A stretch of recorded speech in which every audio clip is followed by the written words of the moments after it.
Now, at 11, going purple. Our hospitals not only remain in crisis, but the crisis is worsening and getting more serious. 7 Northeast Ohio counties now stand at level 4. Laura Queso on how it got this bad and what doctors fear next if the public does not help stop more transmissions. Also, waiting game. It's a logistical nightmare trying to get this stuff together in time. Andrew Horansky shows you how to see where you stand in line to get the coronavirus vaccine as drug makers prepare to roll it out across the country. Report released. Mark Naiman on the mistakes the city now admits to when violence broke out during an otherwise peaceful protest last spring. And Blockbuster Bonanza, the new plan to release major movies in both theaters and your home at the same time. From the WKYC studios, this is What's Next. And good evening, I'm Russ Mitchell. And I'm Betsy Kling. Sarah has the night off. Tonight we have more information on the vaccine that will help slow the spread of this coronavirus pandemic, and the vaccine can't come soon enough. Tonight, more Northeast Ohio counties are in purple status. That means hospitals are nearing capacity with COVID patients. They are Richland, Stark, Summit, Portage, and Medina. Lorain and Lake remain purple. Cuyahoga County is on a watch list for going purple. Well, Governor Mike DeWine today, in a very stark statement, said that Ohio is in the midst of a crisis. A similar message from doctors who say we must stop the virus right now. Laura Queso explains how we got here and what's next. Our hospitals not only remain in crisis, but the crisis is worsening and getting more serious. Ohio still has more than 5,000 hospitalizations in the state and 1,200 ICU beds filled with COVID patients. A refrigerator truck is now outside of a hospital in Stark County for the overflow of deaths. You know, when you see refrigerator trucks and things like that for bodies, that's a pretty good kick in the teeth for us to understand that this is the reality. 7 Northeast Ohio counties have now hit purple, the highest level of exposure and spread in the state, including Summit County. What we're seeing now is a disease that is telling us it's not going away. Summit County Health Commissioner Donna Skota says the virus has proven it's relentless. It will survive. More gatherings mean more spread. What goes on inside the walls of that hospital is in a lot determined by what we're doing outside the walls of that hospital. And so we need to protect our healthcare workers. They are taking care of us. They are tired. According to the CDC, we are just now heading into the most challenging 3 months of the pandemic, and hospitals still haven't even seen the impact of Thanksgiving on their inpatient admission numbers. This is not the beginning of the end. This is not even the end of the beginning. We are in a really difficult spot here when hospitals are already at their highest COVID levels and at high capacity across the state. And we're just heading into what the CDC director has described as the most challenging 3 months of this pandemic. Doctors say hospitals will be overwhelmed, some already delaying non-emergency procedures. The positivity rate in Ohio is more than 15%. Now the goal is to reverse course. Skota says lives depend on it. As many hardships as this has created for a lot of different people, the one thing we can all do is stay home. The governor says the message is simple. Stay home, go to work, go to school, but really try to minimize contact with others. Once you are outside of your own home, assume others are carrying it and wear your mask. That's the only way we can turn this around. As for the vaccine, DeWine did not announce the state's plans for distributing it today, but said we can expect more on that tomorrow, Betsy. Well, so many people are now discovering they only have 1 degree of separation from someone who is confirmed with COVID. So hopefully we can do all we can together to slow this thing down. All right. Thanks, Laura. Russ? Betsy, when that new vaccine does come out, you'll likely have to wait. How long could it be? Today, the New York Times gave us a glimpse. Our Andrew Horansky reports. It is among the easiest questionnaires you'll ever take. Just go to the New York Times website, enter your age, county, profession, and COVID risk profile, and see just how many people could get the vaccine ahead of you. for the first period of time, there's probably going to be quite a shortage. Stuart Thompson crafted the piece and stressed the final order of who gets the vaccine has yet to be known. But still, this gives an idea. There's a bit of you kind of recognize your place a little bit and kind of understand the scope of the number of people who are really at risk if you are later in line. And we could not resist testing it on those we know. In Ohio, for example, I'd be 10 millionth in line. Brent Heiner, a teacher in Worcester. In Ohio, I am at 5.3 million. While my 96-year-old grandmother in North Olmsted is at 4.8 million. Honey, they probably don't want to waste the vaccine on the old lady. Maybe it's because so many teachers are remote that we're not in front of students a lot of the time. So maybe that's one reason. And who's at the top? Turns out my wife, a pediatrician. Dr. Rebecca Weintraub of Ariadne Labs worked with the Sergo Foundation to build the tool. Health workers and critical risk workers actually move up to the front of the line because they're not only at risk of being infected, they're also at risk of transmitting. And location matters too. So if you're in a state with a lot of healthcare workers, you may be further down the line than if you're in a state with fewer healthcare workers. Good news, perhaps, depending on who you are and where you live.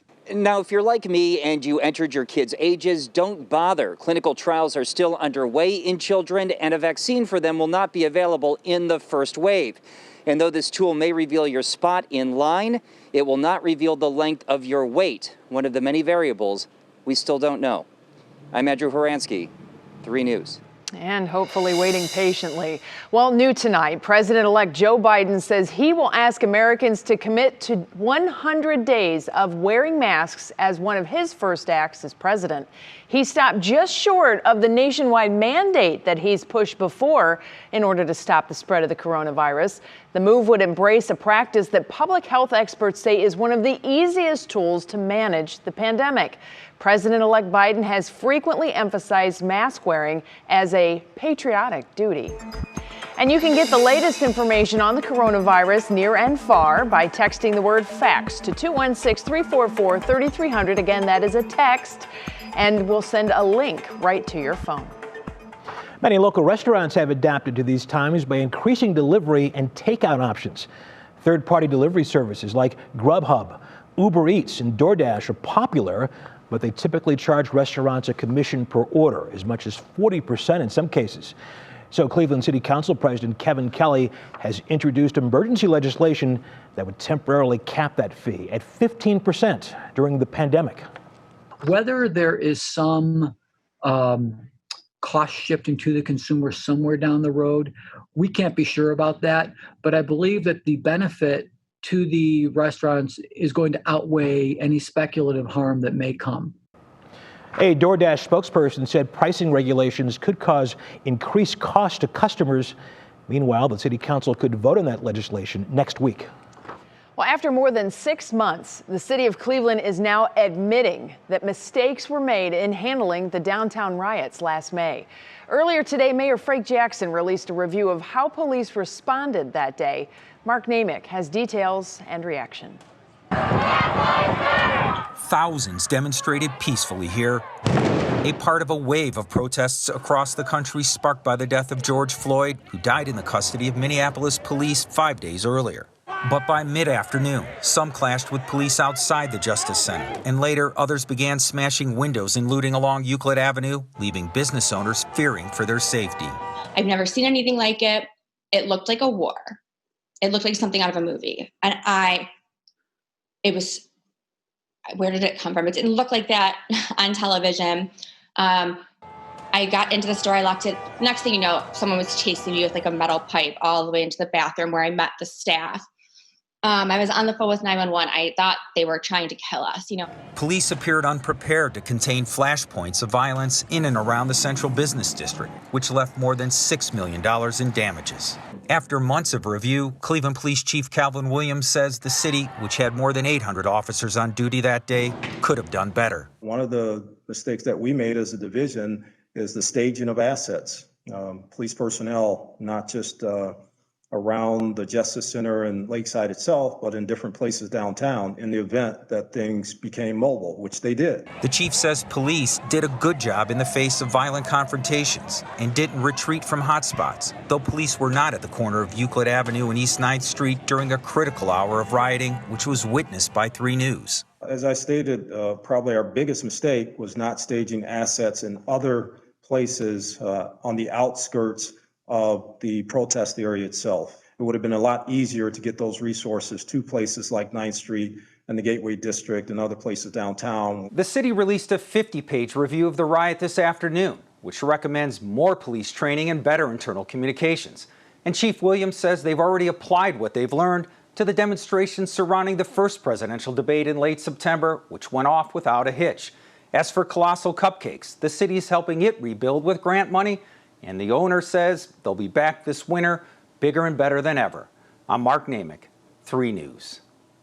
Coming up tonight, the chances that a new stimulus deal will bring much-needed relief to Americans before the Christmas holidays.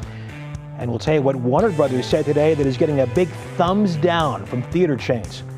Hey, Betsy. Hi there, Russ. Well, we do have mostly clear to partly cloudy skies in Northeast Ohio right now. That changes. Wait till you see what temperatures do this weekend. What's Next is sponsored by Window Nation, online at windownation.com.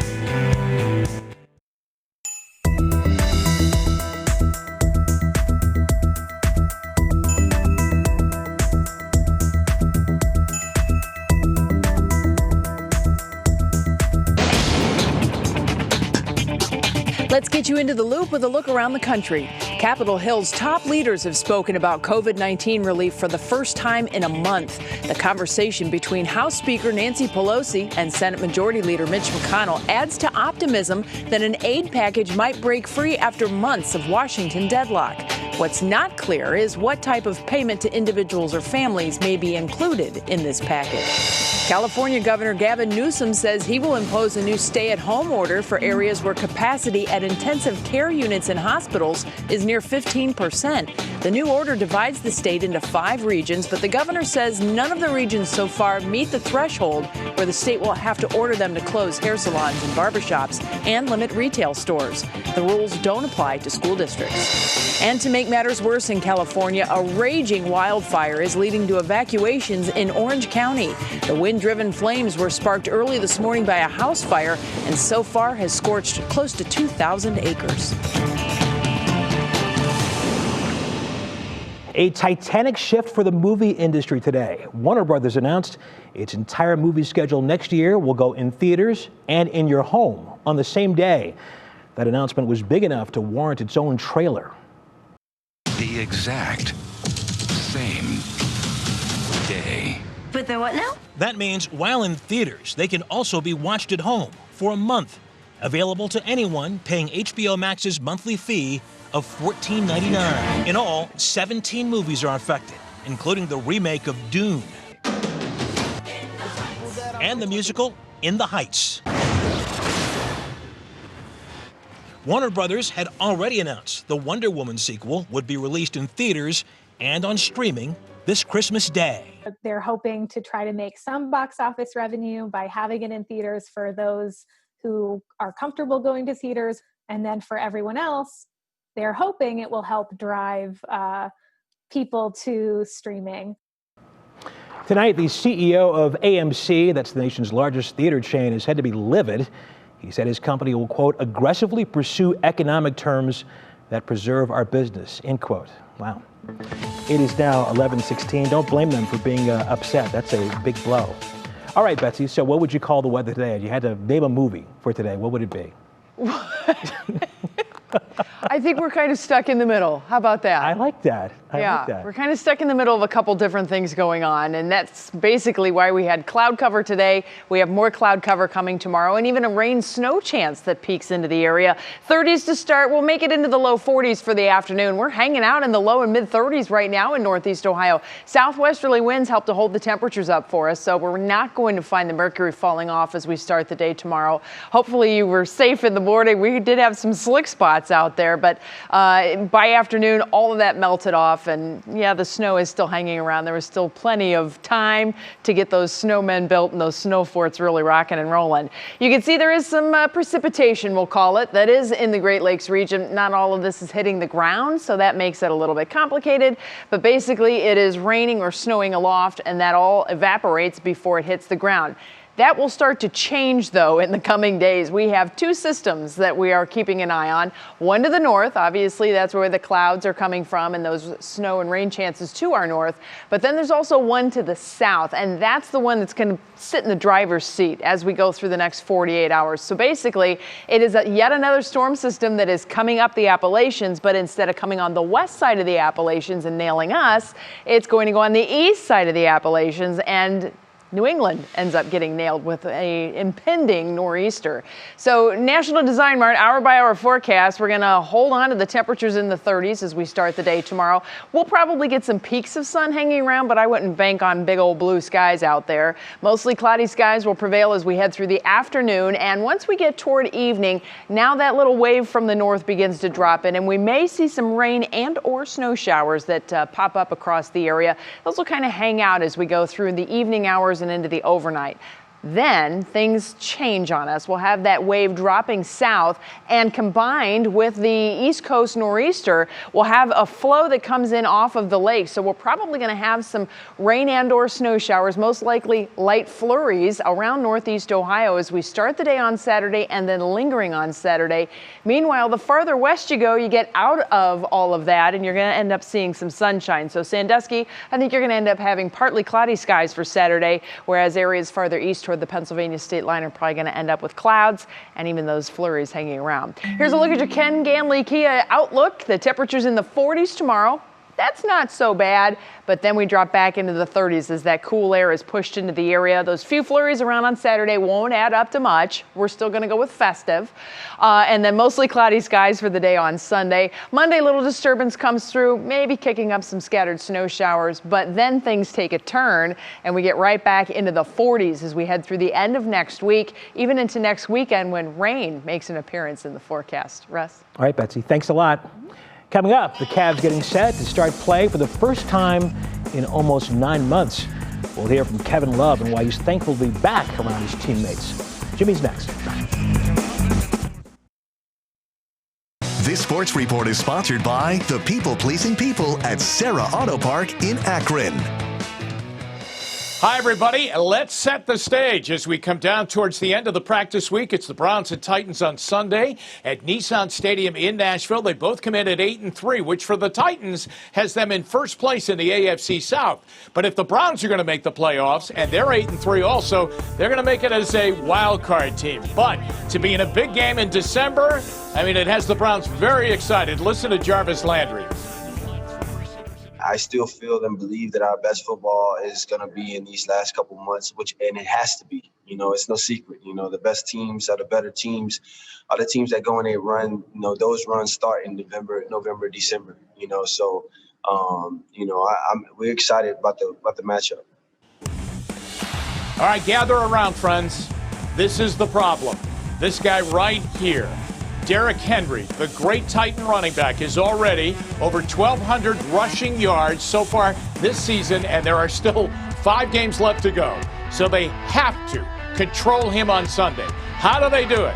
The guy that's going to try and construct a plan, Browns defensive coordinator Joe Woods. We can't control how many touches he's going to have.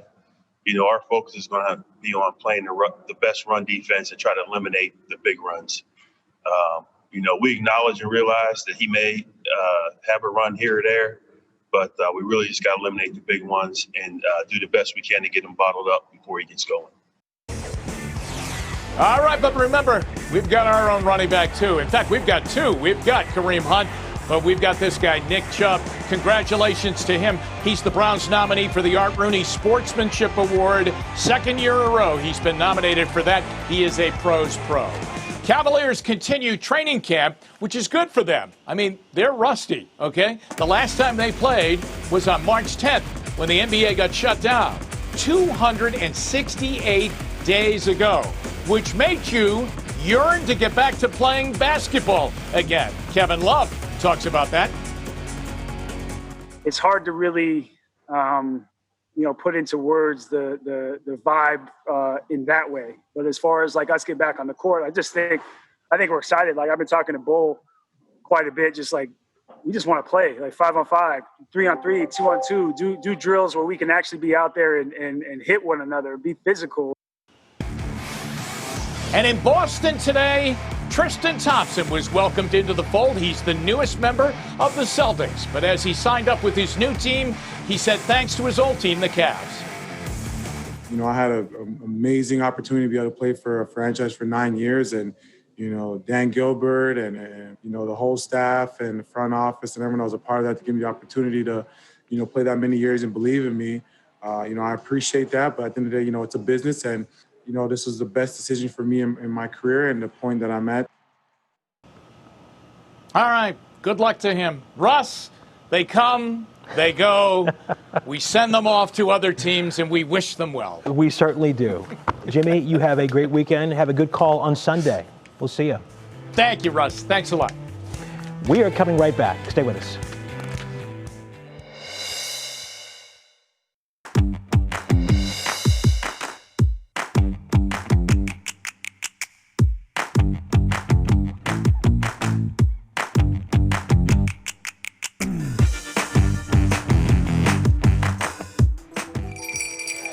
It was a special time in Ohio City tonight at the May Dugan Center's 11th annual tree lighting ceremony.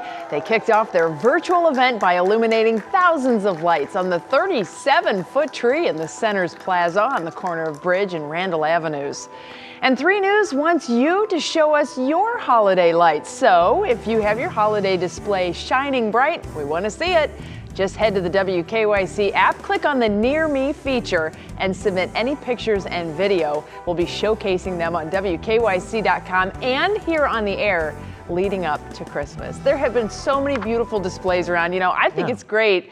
A lot of folks decided to put them out early. Why not, right? Get it done. Yeah. And now with the snow, it looks so beautiful. It's gorgeous, as you said. Some wonderful pictures we received. Want to go to New York City, Betsy? Yeah, please. Let's go. Crank it up, Frank. Here we go. Going to take a look at the Rockefeller Center tree. There it is. Look, it looks gorgeous.